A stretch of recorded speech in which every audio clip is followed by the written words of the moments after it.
जय जोहार जय छत्तीसगढ़ संगवारी हो। आज शाकंभरी जयंती हरे और मैं पटेल हरो मरार हरो।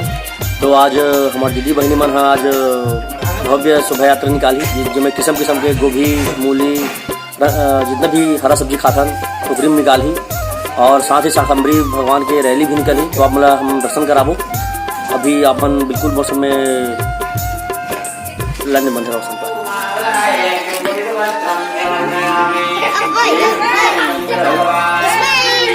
जय जोहार जय छत्तीसगढ़। आज हमारे पटेल समाज हमारे मरार समाज के आज यहाँ जयंती है शाकंभरी माता के। तो मोर बहन मन मोर गुड़िया मन देखो कितना सुगर सुगर हमारे मरार समाज के हमारे साग सब्जी गोभी टमाटर मूली सजा है आप मन देख सका तो। और ये मोर भतीजी हरे बिल्कुल संगवारी हो। मोर चैनल ला सब्सक्राइब करो चैनल ला शेयर करो दबा के आप मन देख सका तो। ये हमारे पैदाशी हमारे जाति के एक साग सब्जी अपन जो बेचथन हमारे कल्चर है हमारे सभ्यता है कबर हमारे इष्ट देवी हरे माँ शाकंभरी माता। बोलो शाकंभरी माता की।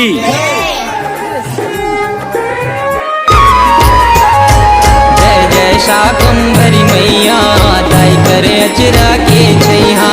जय जय शाकंभरी मैया दाई करे अचरा के छैहा। जय जय शाकंभरी मैया दाई करे अचरा के छैहा। जय जय